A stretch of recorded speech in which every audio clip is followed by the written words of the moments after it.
ഒരു സുഹൃത്തിൻ്റെ വല്യച്ഛന് നടന്നതായി പറയപ്പെടുന്നൊരു അനുഭവമാണിത്. സംഭവം നടക്കുന്നത് 40 വർഷങ്ങൾക്ക് മുൻപാണ്. ആളന്ന് KSEBിലോ മറ്റോ ആയിരുന്നു ജോലി. കൃത്യമായി അതിനെക്കുറിച്ച് വലിയ പിടിയില്ല. അദ്ദേഹത്തിന് ഏതോ ഉൾനാട്ടിലേക്ക് ട്രാൻസ്ഫർ ആയി ചെന്നതിന് ശേഷമുള്ള ഒരു അനുഭവമാണ്. കേരളത്തിൻ്റെ ഏതാണ്ടോ ഭാഗത്തുള്ള അധികം വെളിച്ചമൊന്നും എത്താത്ത ഒരു ചെറിയ ഗ്രാമമാണ് സ്ഥലം. പോസ്റ്റ് ഓഫീസ്, പോലീസ് സ്റ്റേഷൻ, ഏതാനും വീടുകൾ, അങ്ങനെ വളരെ ചുരുക്കം സ്ഥലങ്ങൾ മാത്രമാണ് വൈദ്യുതി ഉള്ളത്. അതും വഴിവിളക്കുകൾ ഒന്നും വന്നിട്ടേയില്ല. വന്ന് ഒരാഴ്ച കൊണ്ട് തന്നെ വല്യച്ഛന് ഏകദേശം സ്ഥിതിഗതികൾ മനസ്സിലായി. KSEBിയുടെ പ്രശ്നം കൊണ്ടല്ല, ഇവിടുത്തെ ജോലിക്കാരുടെ പിടിപ്പുകേട് കൊണ്ടാണ് പ്രശ്നങ്ങൾ ഇത്രയ്ക്കും വഷളായിരിക്കുന്നത്. ഒരു മാസം കൊണ്ട് പ്രശ്നങ്ങളെല്ലാം കാട്ടി റിപ്പോർട്ട് സമർപ്പിച്ചു. മേലിൽ നിന്ന് തുടർ നടപടികൾക്കായുള്ള ഉത്തരവ് വന്നു. 2 പേർക്ക് സസ്പെൻഷൻ, ബാക്കിയുള്ളവർക്ക് സ്ഥലം മാറ്റം. ഇതിനിടെ യൂണിയൻ വഴി പല ഒത്തുതീർപ്പുകൾക്കും ഭീഷണികൾക്കും ശ്രമിച്ചെങ്കിലും ഒന്നും നടന്നില്ല. നടപടികൾ അതിൻ്റെ മുറയ്ക്ക് തന്നെ തുടർന്നു. ഒരു ദിവസം നേരെ പുലരും മുൻപേ വല്യച്ഛന് ഓഫീസിലേക്ക് പോകേണ്ട ഒരു കാര്യമുണ്ടായിരുന്നു. പുതിയ ലൈനുകൾക്കും മറ്റ് ജോലികൾക്കുമുള്ള സാമഗ്രികൾ കോട്ടയത്ത് നിന്നോ മറ്റോ ലോറിയിൽ വരുമ്പോൾ പുള്ളി വേണം അതെല്ലാം ഒപ്പിട്ട് വാങ്ങാൻ. കുറേ ദൂരത്തോളം വലിയ വയലുകൾ മുറിച്ച് വേണം ഓഫീസിലേക്ക് പോകാൻ. എന്നും രാവിലെ വെളിച്ചമുള്ള സമയത്ത് പോലും അതിലെ നടക്കാൻ നല്ല പാടായിരുന്നു. അപ്പോൾ പിന്നെ വെളിച്ചമില്ലാത്ത സമയത്തെ കാര്യം പറയണോ? ഒരു വിധത്തിൽ ടോർച്ചും കത്തിച്ച് തപ്പിത്തടഞ്ഞ് വല്യച്ഛൻ നടന്നു. ടോർച്ചിൻ്റെ വെളിച്ചത്തിൽ മുന്നിലെ ഏതാനും അടികൾ മാത്രമാണ് കാണുന്നത്. അതല്ലാതെ എങ്ങോട്ട് നോക്കിയാലും കണ്ണിലുക്കുത്തുന്ന ഇരുട്ട് മാത്രം. അങ്ങനെ നടന്ന് അല്പദൂരം എത്തിയപ്പോൾ ആരോ പാടത്ത് ചക്രം ചവിട്ടുന്ന ഒരു ശബ്ദം കേൾക്കൂ. ഈ നേരത്താരാ ചക്രം ചവിട്ടുന്നത്? സംശയം തീർക്കാൻ തന്നെ തീരുമാനിച്ച് വല്യച്ഛൻ വിളിച്ചു ചോദിച്ചു. ആരാത്? പാടത്ത് ആരെങ്കിലും ഉണ്ടോ? അല്പം മുന്നിലായി പാടത്തൊരു റാന്തൽ തെളിഞ്ഞു. ഞാനാ സാറേ, കുട്ടനാ, പരമുവിൻ്റെ അനിയൻ. വല്യച്ഛൻ്റെ ഓഫീസിൽ പുറം പണിക്ക് വരുന്നയാളാണ് പരമു. കുട്ടനോ? എന്തായി കുട്ട ഈ നേരത്ത് പണി? അത് സാറേ, പാതിരാത്രി ബണ്ട് തുറന്നു വിട്ടിട്ടുണ്ട്. വരുന്ന വെള്ളം ഇപ്പോൾ അടിച്ച് കയറ്റിയില്ലെങ്കിൽ രാത്രി വെള്ളം ഇറങ്ങുമ്പോൾ പിറകെ ഒരു വെള്ളം വരും. ആ ശരി, എന്നാൽ ഞാൻ നടക്കട്ടെ. സാറേ, ഒരു നിമിഷം. നടക്കാനഞ്ഞ വല്യച്ഛൻ ആ വിളി കേട്ടതോടെ നിന്നു. ഞാൻ ചേട്ടനുള്ള ശാപ്പാടുമായി അങ്ങോട്ട് വരാനിറങ്ങിയതാണ്. ചോറാകും മുൻപേ ചേട്ടൻ അങ്ങോട്ട് പോയി. ഇന്ന് ലോഡുള്ളതല്ലേ, അപ്പോഴാണ് വെള്ളം പോകുന്നത് കണ്ടത്. ചോറ്റുപാത്രം മുന്നിൽ തന്നെ ഇരിപ്പുണ്ട്. സാറിന് ബുദ്ധിമുട്ടാവില്ലെങ്കിൽ അതൊന്ന് ചേട്ടന് കൊടുക്കാമോ? വല്യച്ഛൻ ആ ചോറ്റുപാത്രവും കയ്യിലെടുത്ത് നടന്നു. ഛേദമില്ലാത്ത ഉപകാരമില്ലേ. ഏതാണ്ട് പാടം തരുന്ന ഭാഗമായിരുന്നത്. പക്ഷേ അവിടുന്ന് നടന്ന് കുറേ കഴിഞ്ഞിട്ടും വല്യച്ഛന് പാടത്തു നിന്ന് പുറത്തെത്തുന്നില്ല. 3-4 തവണ ടോർച്ചടിച്ചു നോക്കി, ഉറപ്പുവരുത്തിയിട്ടും വരമ്പിലൂടെ വട്ടം കറങ്ങൽ മാത്രമായിരുന്നു ഫലം. റോഡ് മാത്രം കാണുന്നില്ല. ഇതെന്തുമായും വല്യച്ഛൻ ഒന്നുകൂടെ ചുറ്റും നോക്കി.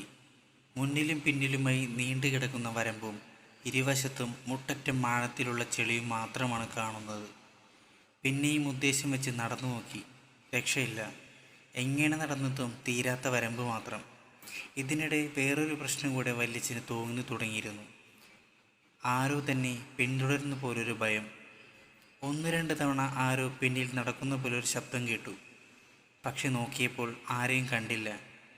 പിന്നെ ആരോ കിതയ്ക്കുന്ന പോലെ തോന്നി, ഇടയ്ക്ക് ചിരിക്കുന്ന പോലെയും. എല്ലാം കൂടിയായപ്പോൾ വല്ലാത്തൊരു ഭയവും പരവേശവും വല്യച്ഛനെ മൂടാൻ തുടങ്ങി.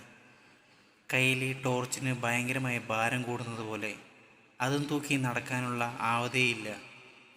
എങ്ങനെയെങ്കിലും അതൊന്ന് താഴെ വയ്ക്കണം എന്നാരോ പറയുന്നത് പോലെയൊക്കെ തോന്നുന്നു. ചുറ്റും വീശിയടിക്കുന്ന തണുത്ത കാറ്റിൽ ക്ഷീണം കാരണം വരമ്പിൽ കുത്തിയിരിക്കാൻ മനസ്സ് നിർബന്ധിക്കുന്നത് പോലെ. അതനുസരിച്ച് യാന്ത്രികമായി നടുവും മുട്ടുകളും സമ്മതത്തിന് കാത്തു നിൽക്കാതെ വളയാൻ തുടങ്ങി. നേരത്തെ കേട്ട ശബ്ദങ്ങൾ ചുറ്റിലും നിന്നായി വല്യച്ഛൻ ഇരിക്കുന്നിടത്തേക്ക് അടുക്കാനും. പെട്ടെന്നാണ് വയലിന് പുറത്തുള്ള പള്ളിയിൽ ബാങ്ക് വിളിക്കുന്നത്. ആ ബാങ്ക് കേട്ടതും വല്യച്ഛൻ അതുവരെയുണ്ടായിരുന്ന പ്രശ്നങ്ങളെല്ലാം നിമിഷ നേരം കൊണ്ട് മാറി. പെട്ടെന്ന് തിരികെ കിട്ടിയ ആവശ്യത്തിൽ ബാങ്ക് കേട്ട ദിക്കിലേക്ക് നോക്കി നടന്നു. ആ പള്ളി എന്നും കാണുന്നതായതുകൊണ്ട് അങ്ങോട്ടെത്താൻ വലിയ പാടൊന്നും പെടേണ്ടി വന്നില്ല. അധികം താമസിക്കാതെ സേഫായി വയൽ കടന്നു. പള്ളിക്ക് മുന്നിലെ റോഡിലൂടെ നടന്നാൽ പരമാവധി 20 മിനിറ്റാണ് ഓഫീസിലേക്ക്. ഇത്ര നേരം നടന്ന ക്ഷീണമുള്ളതുകൊണ്ട് പതുക്കെയാണ് നടന്നത്. ഓഫീസിൽ ചെന്നിട്ട് വിശ്രമിക്കാമെന്ന് കരുതി. പള്ളി കഴിഞ്ഞാൽ കുറേ ദൂരേക്ക് വിജനമായ റോഡാണ്. ഇരുവശത്തും കുറേ തോപ്പുകളും മാത്രം. വീടുകൾ കാണണമെങ്കിൽ പിന്നെയും പോകണം. നേരം വെളുക്കാറായതുകൊണ്ട് വഴിയിലാകി ഒരു അരണ്ട വെളിച്ചം മാത്രമാണ് ഉണ്ടായിരുന്നത്. ആ വെളിച്ചത്തിലാണ് വല്യച്ഛൻ തൻ്റെ ജീവിതത്തിലെ ഒരിക്കലും മറക്കാനാകാത്ത ആ കാഴ്ച കണ്ടത്. ദൂരെ നിന്ന് തനിക്ക് നേരെ നടന്നു വരുന്ന ആ വെളുത്ത രൂപത്തെ. വല്യച്ഛൻ അങ്ങനെ പ്രേതത്തിലോ ആത്മാക്കളിലോ വിശ്വാസമുള്ള ഒരാളായിരുന്നില്ല. പക്ഷേ വയലിൽ വെച്ച് പേടിച്ചതും ഈ കാണുന്ന രൂപവും കൂടിയായപ്പോൾ ആകപ്പാടെ വെപ്രാളപ്പെട്ടു പോയി. തൻ്റെ ടോർച്ച് അതിന് നേരെ അടിച്ചു നോക്കാനുള്ള ധൈര്യം പോലും അപ്പോൾ ഉണ്ടായിരുന്നില്ല. ഒന്നിനും കഴിയാതെ നിസ്സഹായനായി കാലിൽ ചങ്ങലയിട്ട പോലെ വേച്ച് ആ പാവം തൻ്റെ നടപ്പ് തുടർന്നു. രൂപം അപ്പോഴേക്കും നടന്ന് വല്യച്ഛൻ്റെ മുന്നിലേക്ക് എത്താറായിരുന്നു. ടോർച്ചിൻ്റെ വെളിച്ചം കണ്ടിട്ടാകണം പെട്ടെന്ന് ആ രൂപവും ഏതാണ്ട് 10-20 അടി ദൂരത്തിൽ നിന്നു. നിൽക്കവിടെ. വല്ലാത്തൊരു അധികാരത്തിൽ രൂപം പറഞ്ഞു. പറഞ്ഞത് കേട്ട് വല്യച്ഛൻ അവിടെ നിന്നപ്പോൾ അത് വീണ്ടും പറഞ്ഞു. രാഘവനോടല്ല, രാഘവൻ ഇങ്ങോട്ട് പോരൂ. വിളി കേട്ടപ്പോൾ വല്യച്ഛൻ ആളെ മനസ്സിലായി. നാട്ടിലെ അറിയപ്പെടുന്ന തങ്ങളായിരുന്നു അത്. വെള്ളവസ്ത്രങ്ങളും ധരിച്ച് പ്രഭാത പ്രാർത്ഥനയ്ക്ക് പള്ളിയിലേക്ക് പോകുന്ന തങ്ങളെ കണ്ടിട്ടാണ് വല്യച്ഛൻ ഇത്രയും നേരം പേടിച്ചു നിന്നത്. അപ്പോൾ തങ്ങൾ ആരോടാണ് നിൽക്കാൻ പറഞ്ഞത്? സംശയം തീർക്കാനായി വല്യച്ഛൻ പതുക്കെ തിരിയാൻ തുടങ്ങി. തിരിഞ്ഞു നോക്കരുത്, രാഘവൻ വേഗം ഇങ്ങോട്ട് വരൂ. വല്യച്ഛൻ വേഗം തങ്ങളുടെ അടുത്തേക്ക് നടന്നു. അടുത്തെത്തിയതും തങ്ങൾ ആ ടോർച്ച് വാങ്ങി. താഴെ നിന്ന് ഒരു ചെറിയ കല്ലെടുത്ത് പ്രാർത്ഥിച്ച ശേഷം മുന്നിലേക്ക് എറിഞ്ഞു.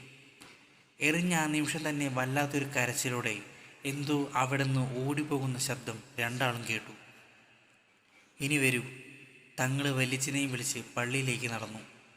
പോകുന്ന വഴിക്ക് തങ്ങളൊന്നും മിണ്ടിയില്ല. വല്യച്ഛൻ ഒന്ന് ചോദിച്ചതുമില്ല. വല്യച്ഛനെ പള്ളിയുടെ പടിക്കിലിരുത്തി തൻ്റെ പ്രാർത്ഥനാ നീതി വഹിച്ചു വന്ന ശേഷം മാത്രമാണ് തങ്ങൾ പിന്നീട് സംസാരിച്ചത്. ഈ ചോറ്റുപാത്രം നിങ്ങൾക്ക് ആരാണ് തന്നത്? അത് പരമുവിൻ്റെ അനിയൻ കുട്ടൻ. ഇത് തരുന്ന നേരത്ത് ഈ കുട്ടനെ നിങ്ങൾ നേരിട്ട് കണ്ടുവോ? ഇല്ല, ശബ്ദം മാത്രമേ കേട്ടുള്ളൂ. എവിടെ വെച്ചായിരുന്നു? വയലിൽ വെച്ച്. ഇതിനകത്ത് എന്താണെന്നാണ് പറഞ്ഞത്? പരമുവിനുള്ള ഭക്ഷണം. അത് കേട്ടതും തങ്ങൾ ചിരിച്ചുകൊണ്ട് ചോറ്റുപാത്രമെടുത്ത് പള്ളിക്ക് മുന്നിലെ വഴിയിലേക്ക് എറിഞ്ഞു. എന്നിട്ട് വല്യച്ഛൻ്റെ കൈയും പിടിച്ച് പുറത്തേക്കിറങ്ങി. ഇനി അതിനകത്ത് എന്താണെന്ന് നോക്കിയേ. തങ്ങൾ പറഞ്ഞത് കേട്ട് ചോറ്റുപാത്രം വീണ്ടെടുത്തേക്ക് ടോർച്ച് അടിച്ച് നോക്കി വലിച്ച് ഞെട്ടിപ്പോയി.